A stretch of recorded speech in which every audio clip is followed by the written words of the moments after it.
So, see, I had no clue you had raced outside of North Carolina until there was a Busch Grand National Series.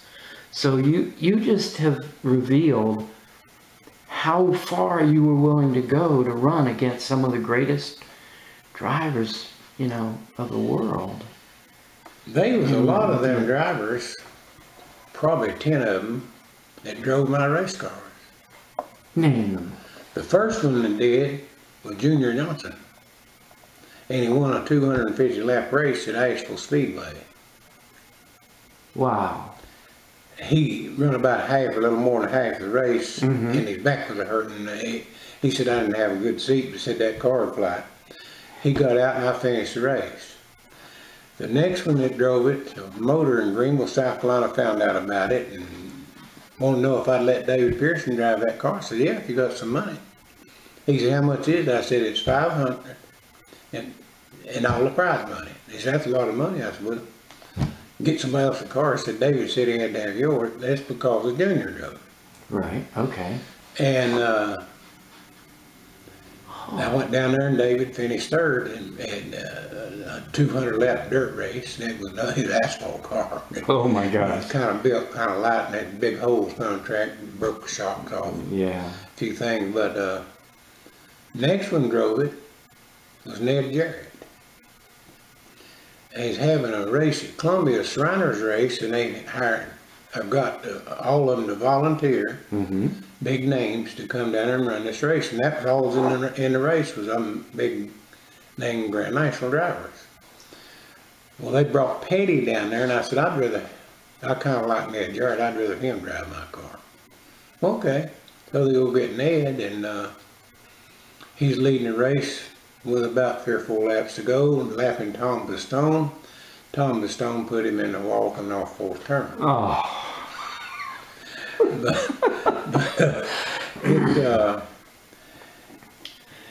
Leroy Yarborough, Kel Yarborough, Darrell Walter, a lot of times David Pearson, Harry Gant, just name them. Let me ask you a question. Bobby Allison even. Okay. Let me ask you a question. Why did you step out to let somebody else drive? But there was a lot of money involved. Okay. Now, for instance, when Junior took my car that night, I got $250 and I got all the prize money, which was $800 to win. And Junior called me and he said, have you got any tars? I said, no, I don't, but I'll get some. He said, well, get a long wheelbase pickup and come over here to Bristol on Wednesday when we check in over and we'll get some. So I got over there and Junior, we loaded tires on that car. You can put 2 or 3 in the front seat on that pickup. I never seen so many tires in my life. And I had enough tires to last me the rest of the year. Oh my God. And Junior won the race and we got that money and got that $500 motor given.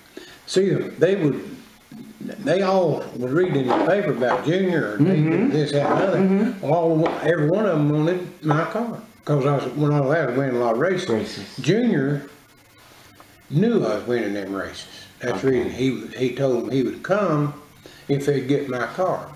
But a lot of times I'd have 2 cars. Ah.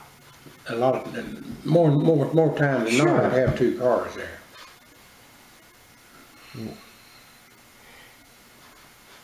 Okay, but in all of this, you're doing all of this with racing. You had to be working Monday through Friday somewhere as well, earning a living, right? Yeah, I stopped working in end of 1971. Okay. It was. I told I finished 4th in the national standing and didn't compete all the time. And I told Red Farmer that I was going to run for that championship. He said, "Well, I'm out of here." I said, "What?" He said, "There ain't nobody in the world can beat you if you crash, unless you crash and burn every week. You ain't gonna do that." That's what Red Farmer told you. Yeah. Golly. Oh my gosh. Racing was looking at you, but the world wasn't looking at No, you. actually, I tell you what. I won a big race in Nashville, Tennessee. Mm-hmm. 400 laps. Paid more money in Martinsville. And a lot of them same hot dogs was in Nashville, including Darrell Walter, rather than go to Martinsville because Nashville paid more money. And I slacked them big time.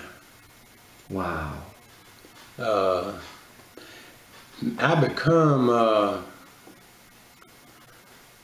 phone would start ringing on Monday.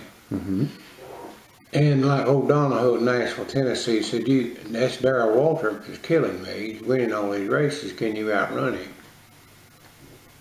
I said, I don't know. That's when they banked at the steepest racetrack in the world. I went over and Darrell beat me. I run second.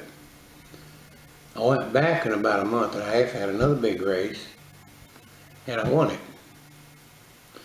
I went back again, had a 300 lapper. These was 200 lapper.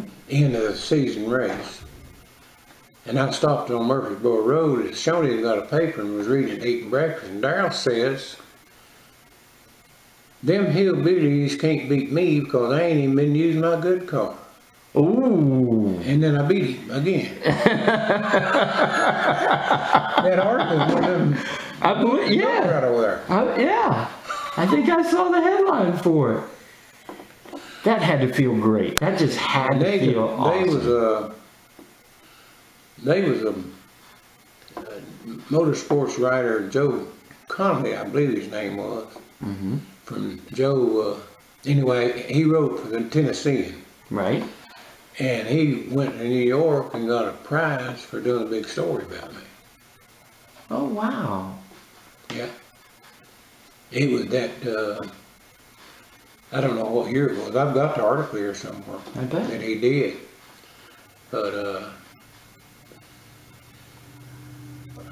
I had a lot of offers, obviously. Yes. And they were some big name people, like David Pearson, tell me not to do that. Said everybody in the world envies you. You can't nobody fire you. You win all the races you want to win. Make as much money as you want to make. And I did. Okay, so the tough question. The one that, when we first met, you were going to punch me. Oh, God. For asking. No, I deserved it. I understand. I deserve it. Everything you've said up to this very point says Jack Ingram should have moved all the way to the top. And you started to tell me at Richmond why you just decided that wasn't the place for you. Can you tell me again? Well, it's number one, what David Pearson was telling me, and I had that kind of in my mind. By the time that they was really after me, let me tell you what happened. I made an agreement with Goodyear to do a lot of testing for them. And that was going to be a lot of money. And also a lifetime tire deal, as many as I needed. Oh my gosh. And it's still on today. Oh my gosh. I ain't dead yet. Right. So if I go to Stu Grant, he'd say, yeah, if he asks for tires, we're going to give them to him. Oh, well, sure. Okay. Okay. Oh, yeah. This is the first year I hadn't got any because I hadn't raced any. Right. Up to last year, I got them from fall of 1975. Oh my gosh. Leo Mill sent some people to I'll tell you how this started. We was in Nashville, Tennessee. Okay. For the big race at the end of the year. And Butch Lindley was beating me bad. And I was supposed to have the same tires he had. Then there was no rule about numbers or anything. All it was a size. Right. Well, I fell out of the race. Stripped the spurt gear and the quick change. Butch Lindley's people wanted to know one of my tire changers would change Butch's right rear tire. He didn't have good enough crew. Okay. And I said, well, sure. Well, anyway, I told my tire man, the right rear guy, I said, get that tire off of Butch's car when he comes in. And he took it off, and I was going to look at it, and old Gene Petty was the head of Firestone. Mm-hmm. Richard Petty's cousin. Okay. He said, give me that tire, and I took it away from no, I want to see this tire. It had a number on it turned to the inside. It had silicone over the number, and I peeled it off as a number of Firestone tire I'd never seen. Oh my God. So I started raising all kinds. Yeah. You know what around there. Right. And Butch had beat me real bad at the week before Greenville, South Carolina. Okay. On them tires. And I didn't know he had them. So Goodyear was there. Right. And they seen it out, and I was paying, they paid me $10,000 a year to run them tires. Oh my gosh. Plus furnishing them. And they paid me, and I think I was the only one getting that kind of deal because I win them championships. Right. Well, the end of that 75, I wasn't going to win the championship because I was after the money by this time. These promoters were ringing my phone off. Mm-hmm. I got a phone call on Monday. They said, Goodyear, we would like to come there and see you. So what about? We'd like to talk a big deal with you. So they showed up there and asked me if I'd do this. Mm-hmm. And I said, yeah. They called Leo Mel from my shop, and I talked to Leo. He said, it's a done deal. Oh my gosh. They paid me, I use as many as 350 tires a year, at just say $100 a piece. Mm-hmm. Mm-hmm. $35,000. Well, a ton of money. Ton of money. And I was winning $75,000 to $100,000 a year in this deal monies and prize money. On top of all that. So, and at that time I could have had about any ride I wanted, but I was getting up in some age. Mm-hmm. And it just wasn't gonna work for me. No. I won the last super speedway race that Firestone won. That was Daytona, the 75 Permatex 300. Mm-hmm. And they ain't won a super speedway race since. And after I got doing this Goodyear deal, mm-hmm. we was in Hialeah testing tires in January, and I said, if you'll get that set of tires, I don't know which one of these you all know, and make some more and take them to Richmond, they won't know what happened. I went to Richmond and sat on a pole by over half a second when I had a flat half-mile highway. Over half a second. I come up with lap Butch Lindley and Harry Gant, done been by Ray Hendricks and all them people, put them lap down 40 laps. And got behind Butch Lindley and Harry Gant, they put on a caution plate. They didn't have enough of me. But I wanted to race it. I went to sleep, wanted to sleep. And I also had, and nobody else had, I had a new Banjo short track car, and he was just getting in that business. Okay. And that car was faster than the one that I had. I had them both in Hialeah with that same set of tires on both cars. The Banjo car run 2/10 quicker. Wow. Oh my gosh. So I was on my way. Yes, you were. Okay, so I gotta ask you, I gotta get you back on that direction again. You've told me all of that. You were telling me too about you had some problems with the top NASCAR inspectors. They really didn't want you moving up. Was that the case? I don't know if that was, but I pulled the wool over their eyes pretty big time. Yeah. Several times. Okay. I had never told anybody this, and it's all over with and don't matter. Right. I sat on a pole at Daytona. I was 4 miles an hour faster than every brick car at that racetrack. What year? What year? In 86. Okay. Excuse me, 76. 76. 76. Okay. I was almost 185, and the outside pole in the Lake Mall Sportsman race was 180. And I was doing two things in that car, and they could not catch me. Okay. And what I did, I took the restrictor plate out and put it back in it right in front of them. They didn't even know it. Oh my gosh. And they had the Cub officials come up there, and they took the carburetor off. And by this time, them people standing on benches and everything everywhere. Right. And they lifted that carburetor up, and there was that restrictor plate. And they don't know today how I done that. They know I done it, they don't know how I done it. Can I ask you? Yeah. How'd you do it? I devised a deal where you could take the stud out. Okay. The restrictor plate was only 1/2 inch thick. Right. And pull the stud out. And the other 3 had bolts. Right. We took the bolts out, we slid that plate out, we slid the restrictor plate back in it, and put this stuff back together. I had where the manifold was made, this big a stud here. I drilled a little bitty hole right there. Ah. And I put a set screw in it. I cut half the threads off of the stud, half the threads out of the manifold.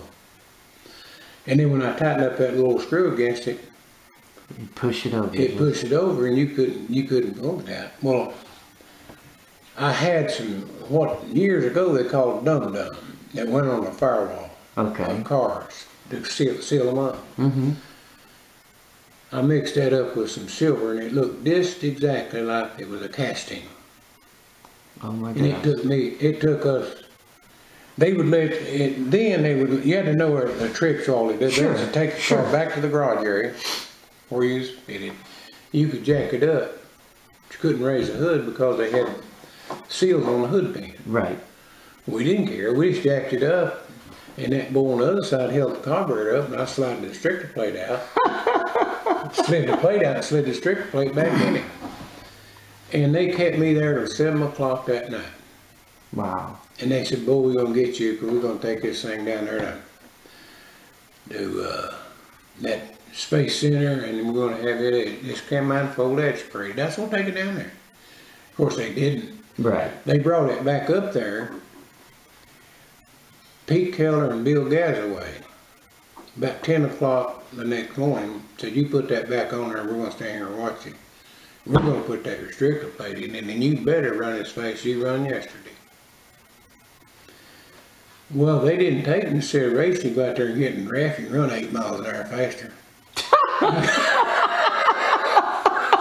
So I come in there, and old Pete, I told you he wasn't cheating. Look how fast he was.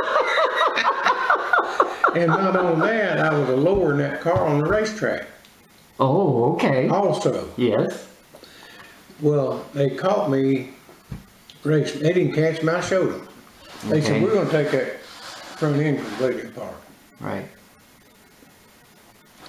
And this is going through inspection to line up the race. Mm-hmm.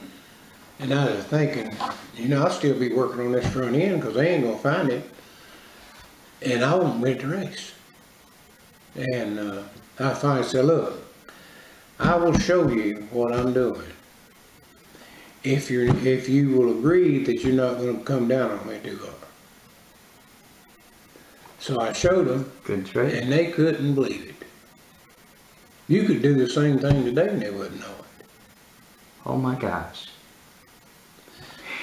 And I put a pin on top of the spring bucket weight jack went down through it on top. I had 2 holes drilled in it. Mm-hmm.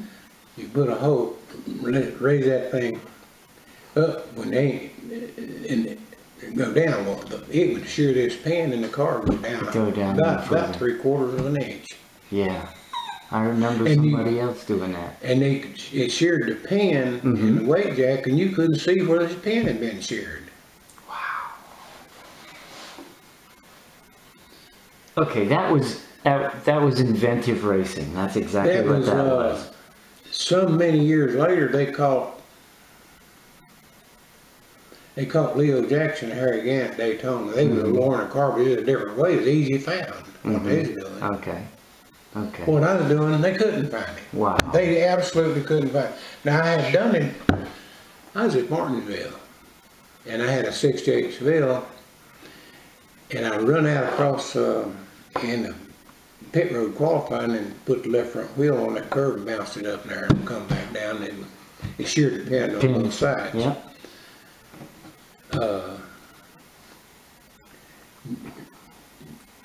Richard Petty's crew chief, he was up there with Joe Milligan. They had this Dodge kit car. The Chrysler had a kit car. And he said, "You're the cheatingest person I have ever seen in my life." But these people, now, the things that they throw you out, I wouldn't do, and that's a big motor or anything like that. I would never, I never done that. Never done no lightweight deal or nothing. It's all in the chassis. That's where all the good stuff is. Yeah.